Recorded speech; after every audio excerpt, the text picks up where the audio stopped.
This is a show for grown-ups.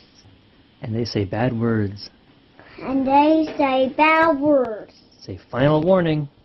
Final warning.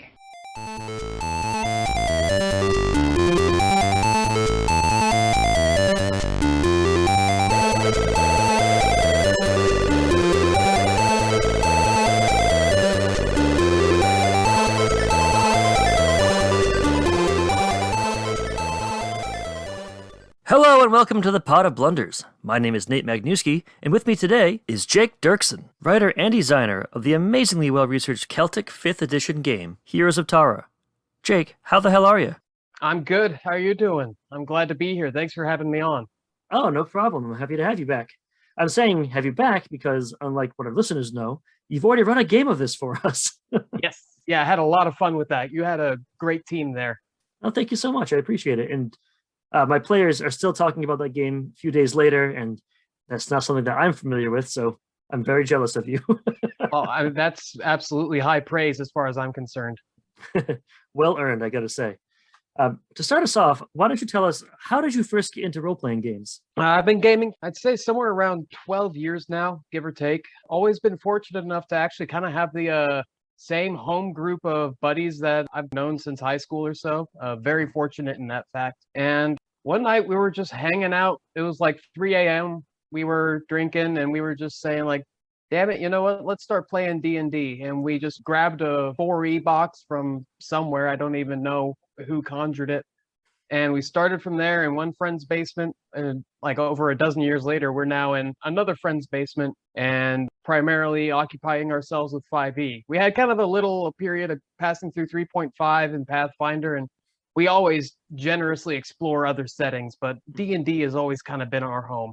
Fantastic. I also started more or less with 4th edition. I got to admit that I dunk on it a little bit too much. I'm fortunate enough to have a friend who sticks up for it, and he actually has a lot of good points in its favor, really. I think it does get a bit of a raw deal nowadays. It does, but I think people are coming around to it. It's like a cult classic now in a certain way. So what made you turn from game player to designer? It was just kind of a gradual process because it's never been just a player. One cool thing about my group is that we've always shared the rotation of the DM seat. And from what I understand about other groups, we've always been a bit of an odd one because we just can't stick on one campaign for long.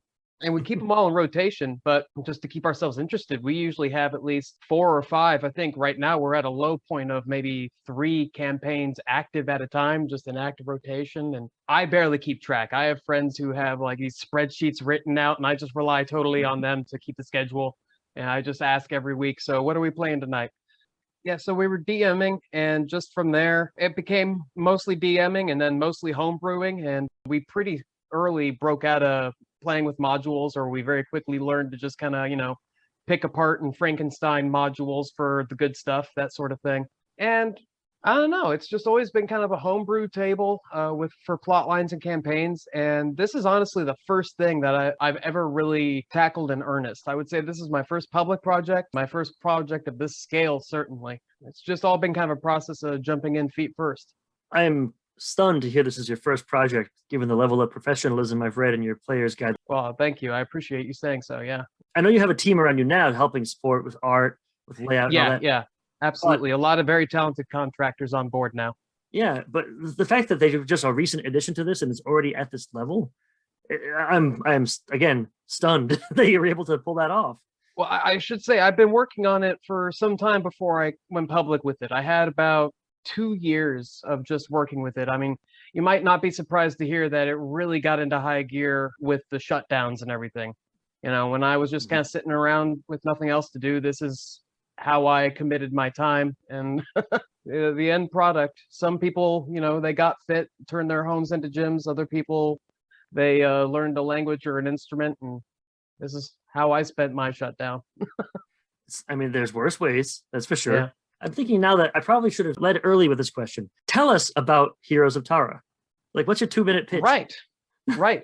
So Heroes of Tara is a full rebuild of 5th edition D&D, basically from the ground up. Everything has been stripped down to the bare essentials as provided by the OGL rule set, the Open Gaming License, which is so generously put out there by Wizards for creators like myself. And what we've done is we've taken that as a foundation, and from there we've just retooled and repainted and redone everything possible towards the purpose of simulating a setting that is completely a mythologized version of prehistoric Iron Age Ireland.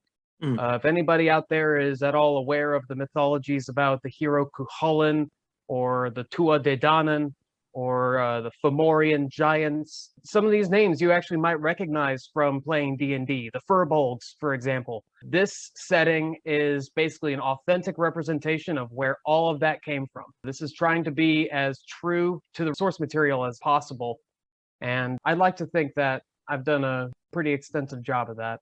I think extensive is a great way to put it. I was reading this yesterday and today, and I think the first 50 pages of the book are setting information, like the mythology, the background, the cultural relevance of everything, the historical relevance and place of everything. It's a fantastic undertaking. Thank you. Yeah, I kind of felt that it was, really necessary for players to have all of this information going in. Obviously, I don't want to give anybody any homework, so they're free to just skip straight to the rules and jump right in and make what they will of it. But if any player wants to really feel like they can get their feet on the ground, actually really have a sense of what's going on and what makes this setting and who their character is, then I felt that I should just leave no stone unturned, because this is a really new setting for a lot of people. For other settings, for example, like everybody knows their Norse mythology, their Greek mythology, at least in the broad strokes, thematically, aesthetically. And there are some impressions that people have about Celtic mythology and Celtic culture in general as well. Blue woad paint and all that sort of thing. But beyond the really surface level tropes and whatnot, it does get really murky and foggy. There are a lot of conflicting sources, not only with the history, but the mythology especially. So one of the big things was trying to make that all just laid out and as clear as possible and as accessible to average gamers as could be. I was reading the preface that you put, and I thought it was interesting. You were attributing the reasons why Celtic mythology didn't translate to our modern storytelling. It was because of the surrealism behind it and the strangeness of how time is presented. Right? Yeah. I don't want to make it seem like it's so exceptional, as if there's no other cultural mythology out there that does the same. I mean, obviously, that's what makes a lot of mythology. Mythology is the otherworldliness of it. But at the very least, when you place Irish mythology along its other European contemporaries, like Norse mythology, Greek mythology, there is, I believe in the preface, I use this word, ineffability. It's all about illusion and abstraction and metaphor upon metaphor, and it's all very ephemeral in a way, where it's hard to pin down. One of my favorite quotes, I also included that preface, from J.R.R. Tolkien, where he's a guy who's famous for not only creating his own mythology, but just for having a fondness for mythology, especially from that region of the world. But he actually never really fully came to terms with Celtic mythology. And he had to, in a way, kind of defend his work, Lord of the Rings and such, from people trying to interpret Celtic influences in it. Because, the elves living in these kingdoms or these halls of beneath hills and whatnot, like Menegroth and such, that all seems very much of the Aesir, but honestly, I mean, it seems very obvious to me. But Tolkien was always just like, no, it's all Germanic, it's all Scandinavian. And it's not that he was all that worked up about it. He was just wanted to be very particular about what his inspirations were. But what he had to say about Irish and Celtic mythology was that it was like a colored stained glass window broken and reassembled without any sort of design. It was just mad, he said. There was no sense or logic to it. So I'm having trouble. I'm going on because I'm having trouble kind of putting my finger on it, and that's really kind of the exact nature of it, really. Sure. But that's been the real fun challenge of making it into a gameable book here for D&D, of all things, kind of quantifying the unquantifiable in a way. So why was it so important for you to make a 5th edition Celtic book? 5th edition just kind of lent itself to what I knew. One of the reasons that it's so popular and is such a big hit with people is that it's so intuitive and streamlined.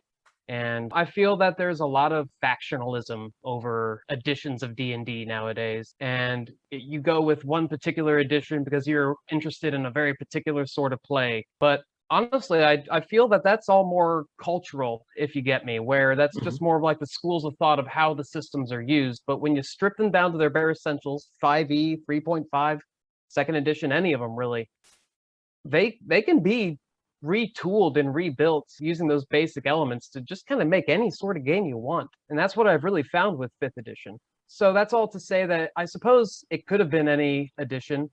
There are a lot of people that, of course, are disappointed that's in 5th edition. They would want an old school version of this. And heck, maybe sometime in the future, I could explore that option and satisfy some folks. I would be very open to that.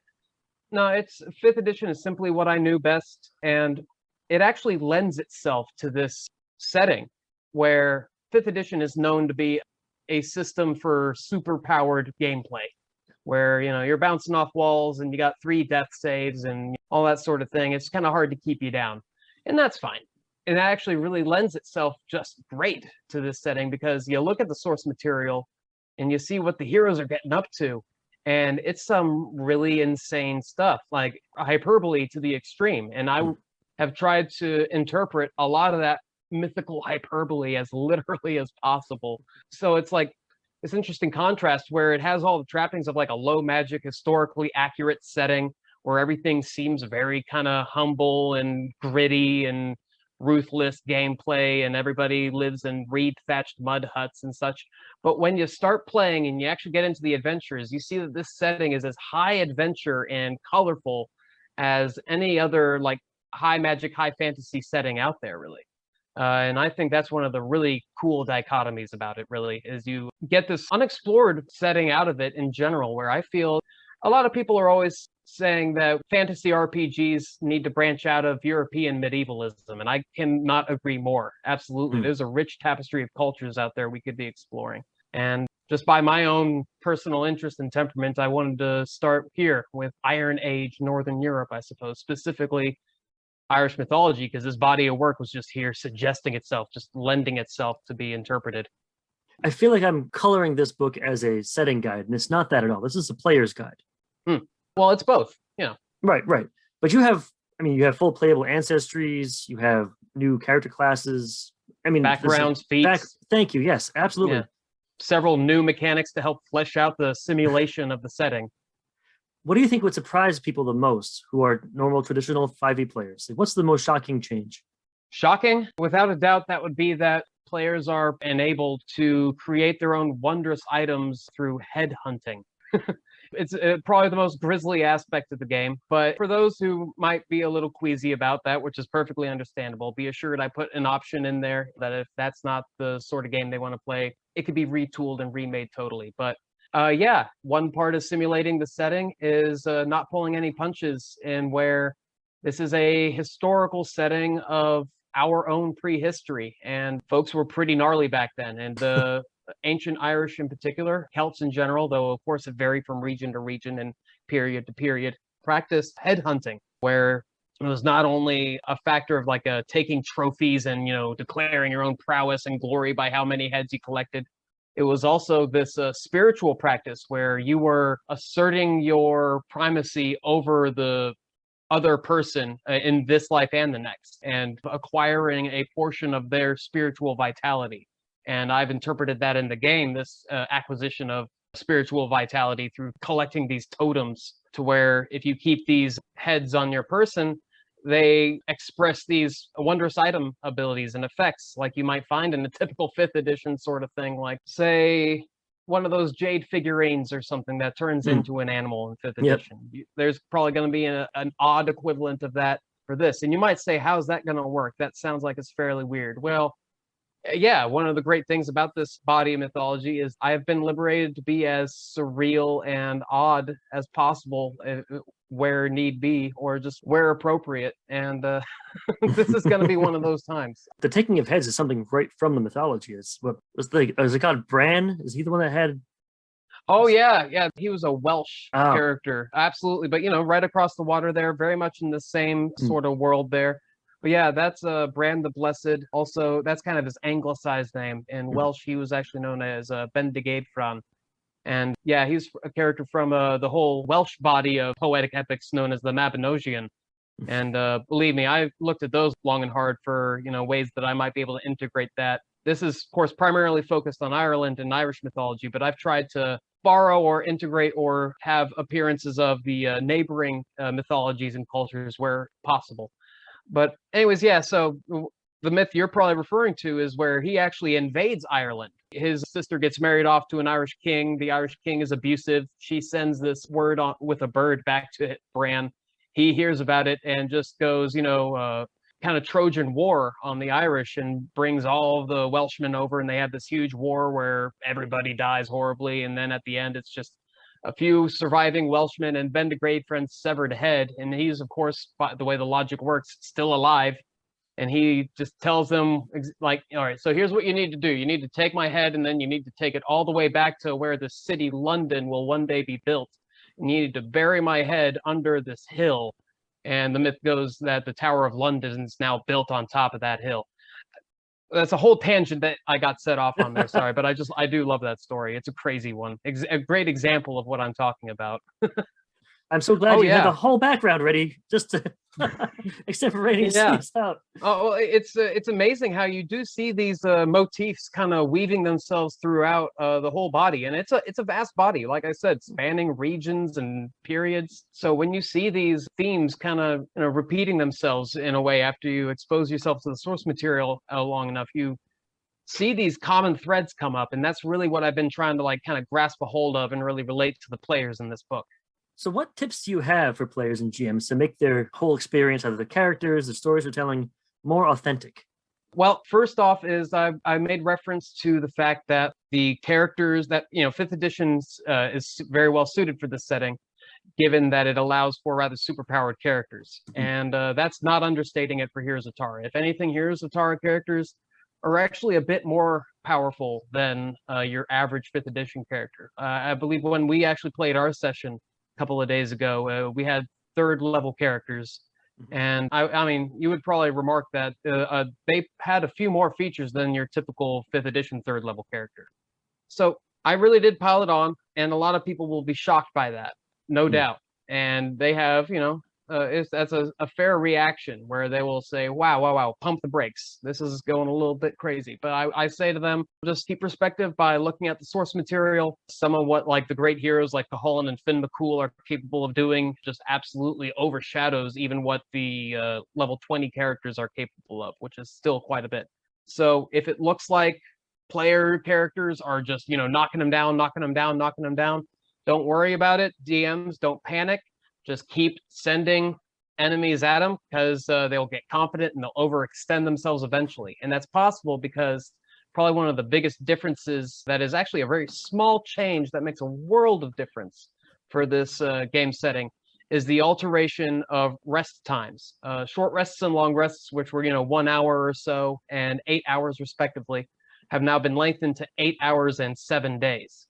And this does several things. Well, overall, of course, it really just kind of places the game on this slower pace, this more methodical, gradual pace, where I feel it's not only good for gameplay, which I'll get into in a second, but I'll just say starting off that it's also great for roleplay. I feel it allows players to really kind of get into the feel of their characters actually taking it step by step through the world and whatnot. Actually, if they have to take a long rest for 7 days, they get to know a place. They'll actually want to do a little exploration and roleplay and interaction while they're there, which is all the better for a new and unfamiliar setting like this. But as for the mechanics, well, the big thing is, first off, obviously, you can't have a player character group just stopping and taking a long rest after every single combat encounter, which is probably one of the biggest undoings of 5th edition, is just figuring out the appropriate amount of combat encounters in between rests, be they short or long.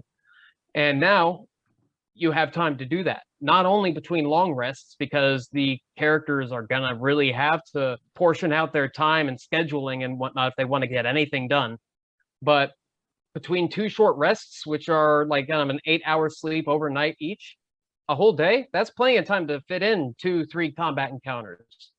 So that first combat encounter after every long rest is always probably going to go well for the player characters. They're going to be bright-eyed and bushy-tailed and just ready to just take on anything. And that's great. They'll have their moment in the sun. They'll be the great, big, glorious heroes, and they'll probably be that way for maybe even a few more combat encounters.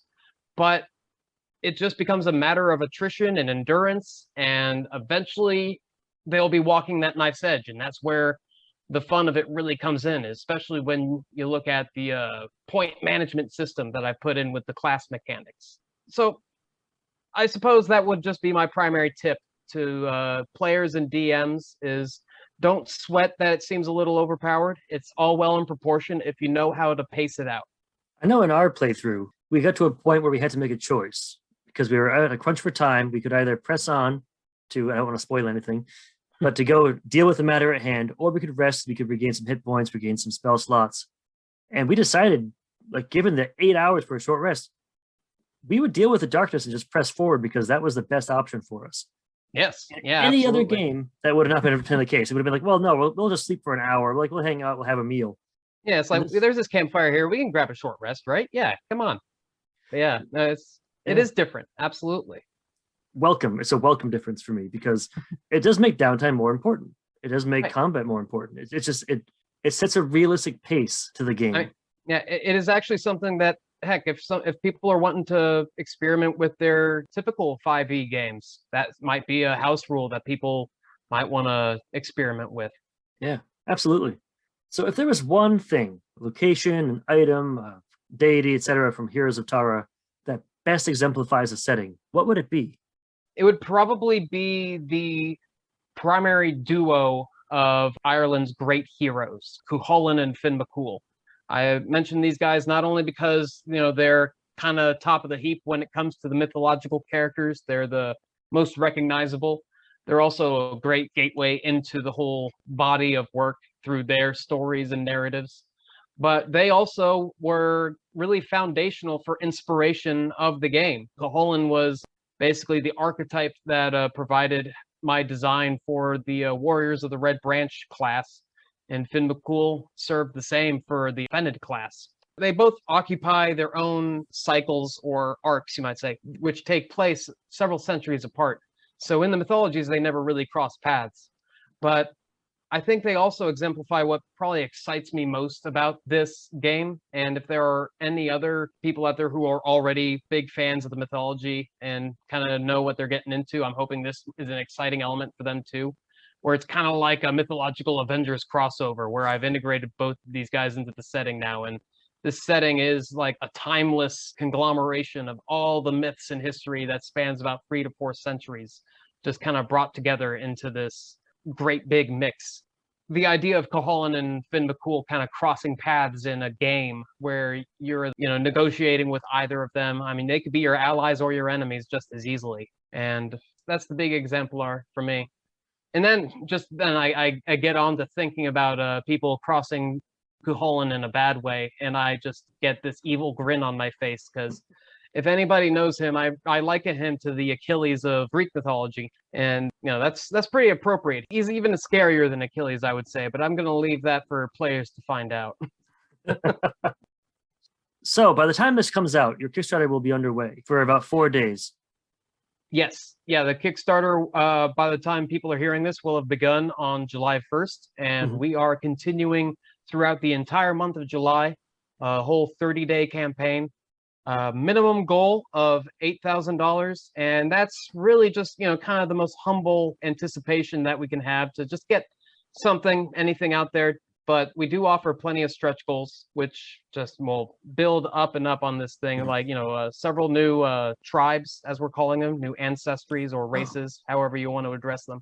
Tribe is the setting term that we've adopted for various reasons. A lot of art upgrades for stretch goals, but the most exciting for me, and the ones that I would love to hype to people if they would at all want to see it, would be at the very top end of our stretch goals. We are wanting to hit a monster manual with over 200 stat blocks, full lore write-ups for every single one of them, and tips on how they could be used by the DM and how they might interact with players and other creatures in the setting.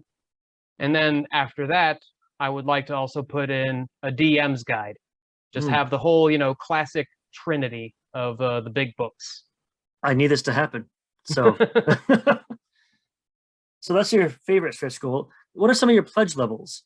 Our variety of pledge levels is somewhat humble at the moment. Obviously, this being just one person's first project, as ambitious as it may be, we're still kind of working from a bit of a limited budget. So as much as I would love to offer custom-made dice bags and custom-made dice sets and DM screens and all the other things that you might see, what we have are, I believe, 4 different pledge levels. The first one is $5, where, of course, along with my effusive thanks and gratitude, you will also be receiving a nice graphically designed PDF copy of the lore section of the book, which will come out to, I believe, about 50 pages, give or take. Just a whole gazetteer of the setting information of Ériu, Ériu being an old Gaelic name for Ireland. So you will be getting that for $5, and I think that is a good price on its own. I mean, I don't want to boast any kind of credentials or to fool anybody into thinking that I am a reliable source. But at the same time, I would like to think that this little lore packet would be a great introduction for people, not only to the game, but the mythology as a whole. For $10, you get that, and also a high-quality PDF copy of one of the particular lines of art that will be going into the book. I am actually very, very proud and fortunate to boast that one of the incredibly talented artists in our book is my very own father, Ken Duerksen, who is an accomplished carpenter and illustrator. And so what he has done is he has actually hand-carved wooden blocks for block printing. And so the book will feature a good variety of his block prints. I believe right now we have 3 created so far, and he plans at minimum to have 6, but if we hit certain stretch goals, it could be more. And we will be providing donors of $10 their option of a high-quality PDF copy of any of these block prints. And I don't know about anybody else, but I personally have a real soft spot for block prints. I think it's a wonderful, really underutilized aesthetic. So I believe that would really come in well for people, and it can be used for any sort of thing digitally. Then, of course, we get into the actually real meat of the rewards, where for, I believe it's 30 will get you all of that. Well, at least the PDF image, because the PDF lore packet will now be redundant since you'll be getting the full PDF book. And then for, I believe, an upfront payment of $35, you get a voucher for the hardcover. And how this works is you're paying upfront to us, and then we went through a deal with DriveThruRPG, hand you a DriveThruRPG voucher, which you take to DriveThruRPG once the product is ready for print, and they then sell it to you at a discounted cost, which will, after you've paid us and paid them, will not even add up to the typical sticker price of $50, $60. Which I will also say the final sticker price is being nailed down to a fine point as the word count is being debated, let's say. Sure. I just can't seem to stop writing. But then we have, at the very least, one high-end reward. $150 will get you the PDF copy, the hardcover copy, as well as a hand-printed copy of one of the block prints that I previously mentioned, signed by the artist himself, a limited edition of only 250 pieces. And I've seen these, right? These are in your book now, correct? Yes, yeah, I already have 3 examples of this work up in the demo copy. And they're amazing. They're absolutely beautiful. Yeah, that's my dear old dad right there. Nice dad you got, man. Yeah, right? No, he's incredibly talented, and what a nice thing to be able to pair aesthetically with the Celtic Book. Absolutely, yeah. I couldn't ask for a better thing, honestly. Actually, if you look back at a lot of turn of the 19th century books and whatnot, a lot of them go with classic woodblock prints. So this is kind of a callback in a lot of ways. For a lot of the graphic design, we really are going for that 50% old storybook and 50% medieval manuscript for the design aesthetic. So I'm not going to jinx you. Say, for example, this is a great success. Knock on wood. Yeah, exactly. Scare those fae away. What's next for Heroes of Tara? Well, if we don't hit the stretch goals for this Kickstarter campaign, it is getting that holy trinity out there, the Monster Manual and the Verse Master's Guide. And I can't tell you how excited I am about either of those, because it's like the Monster's Manual will have creatures that you might have only ever encountered on like a 3 a.m. deep dive on Wikipedia, and it's a page about some obscure Scottish critter that has maybe 3 lines on it, and it's like, oh my goodness, this thing has 1 leg and 1 arm poking out of its chest and 1 eye. That sounds silly. And then you just keep on going down your wiki hole. You've been there. Everybody Oh has, yeah. right? Oh yeah.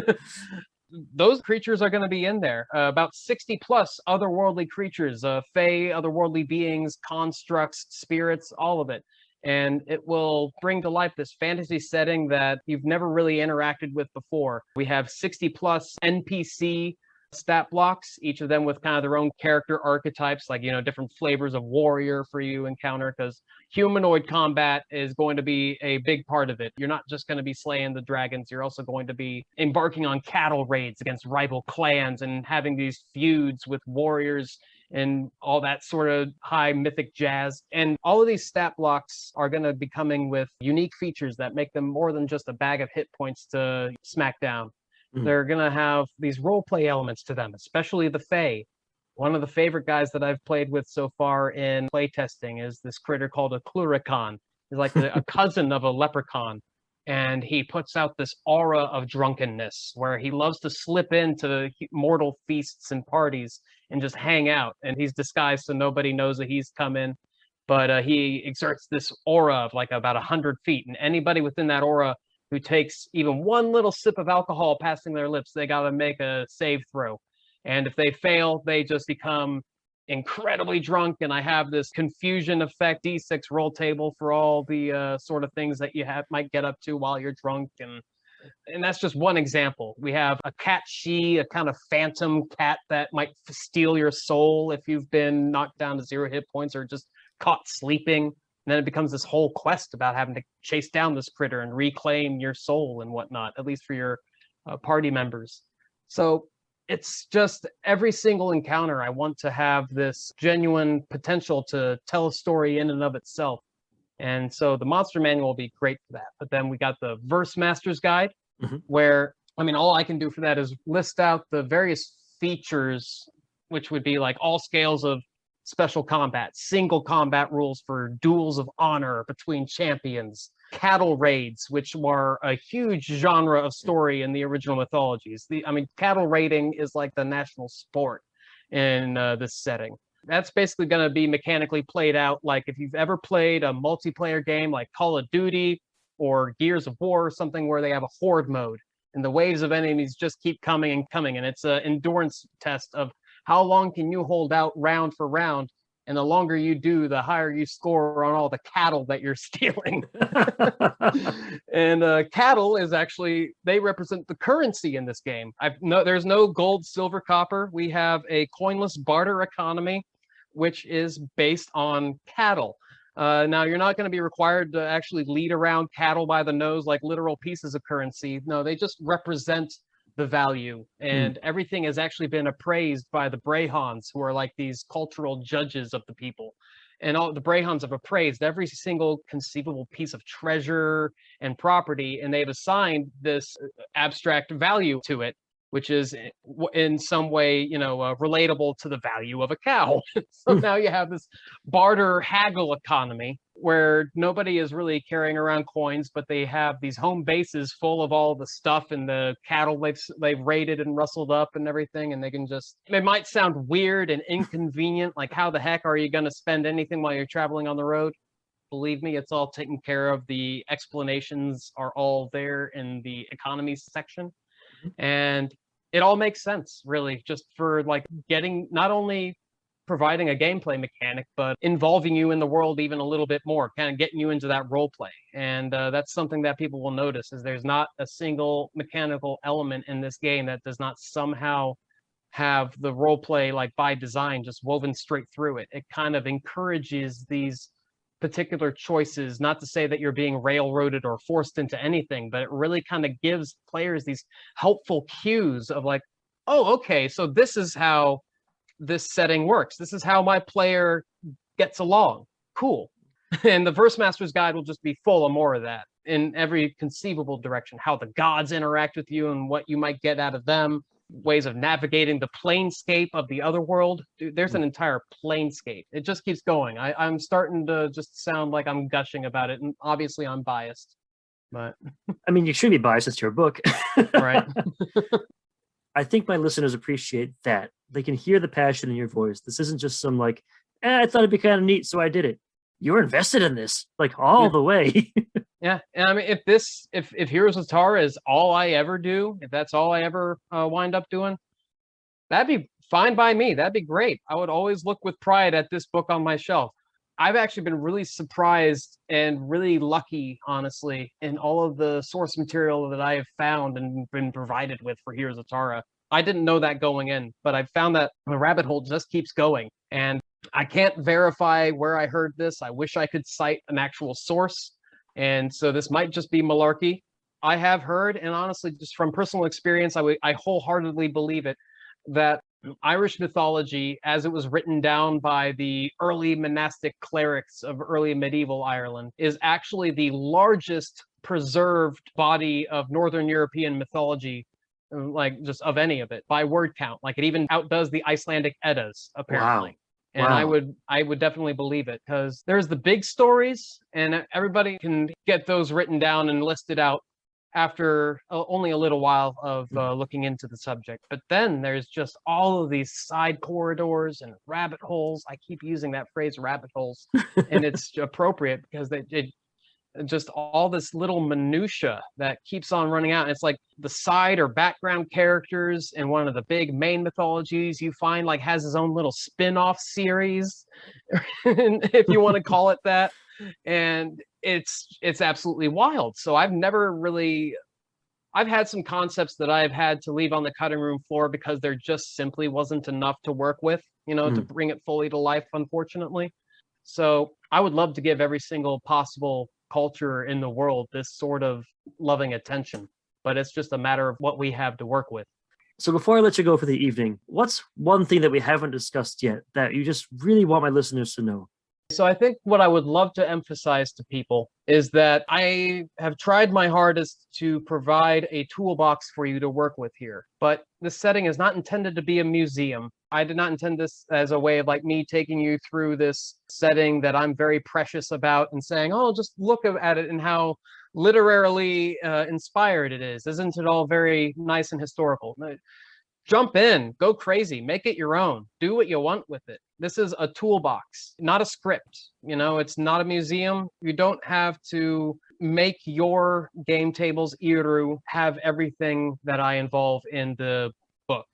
Some great examples is that, like I said when I was talking about headhunting earlier, there's some gnarly subject material that is addressed in this book. But if that's just not something you want to deal with in your game, no pressure. Not at all for me, and don't let anybody else give you any pressure. It's there for you to use as you wish and make it as authentic or inauthentic as you like. The sovereignty of the table matters more than anything. So just go forth and have a great time. Well said. Well said. Jake, this has been a fantastic time. I'm so glad you came back to talk. Well, I can't say that, can I? Because in our listeners' heads, you haven't come back. This is the first time. Oh, right. Still, I'm glad you're here with me again and with our listeners for the first time. I've learned a lot, and I cannot wait to back this game and get my own hot little hands on my physical copy of this and bring it to my table as soon as possible. So thank you very much for coming on tonight. Nate, thank you very much for having me. It's been an absolute pleasure. And I mean, hearing your thoughts on it have just given me the incredible motivation to get this across the finish line. I mean, it's in sight. And, as we discussed, if any of your listeners would like to help out and get in on the ground floor and have at least a few nice little humble rewards and my extreme gratitude, they can help us out on the Kickstarter, which is launching July 1st. And they can also come join us on our Discord, because that is open to the public, and we'll be running public demo and playtest sessions as often as possible. People are just welcome to come on board, and feedback is still being looked for. We're still in a bit of a playtesting phase. So we would love to see anybody who would like to try it out. Fantastic. I'll make sure all those links are in the show notes because I want this to succeed. It's well earned, it's well deserved, and I want to play it myself again. Thank you. You do me a lot of honor with that. I appreciate it, Nate. Well, thank you, Jake. I appreciate it. Hey, you have a good night now, okay? You as well. Best wishes. And that's all for this week's episode. Thanks again to Jake Duerksen for signing on for an interview and for running an actual play of his game for us. The 2-episode actual play is coming up over the next few weeks, but while you're waiting for that, please check the links in the show notes for Jake's Kickstarter, the Heroes of Tara Discord, and the Heroes of Tara website. Honestly, it's an amazing setting, folks. The sheer amount of hours that went into research and design are mind-boggling. Also, Jake's a really good DM, so make sure you check out his Discord for chances to play with him and his folks. If you want to support the Pot of Blunders, please consider heading to our Patreon page, patreon.com/potofblunders, all one word. We've got membership levels ranging from $1 to $10 a month, which will get you access to things like our Discord, exclusive episodes of Jumping the Street Sharks, as well as a variety of other perks. You can also support the show and help us bring more attention to amazing indie authors by leaving a review on Apple Podcasts. We really appreciate any help you can give. We love hearing from you. You can always find us on Twitter at Pot of Blunders, and you can also reach us via email at potofblunders@gmail.com. Want more reviews, interviews, actual plays? Head to potofblunders.com and learn about even more amazing indie games. Thanks for listening. For the Pot of Blunders, I'm Nate Magnuski, and as always, may all your Ds be 12s.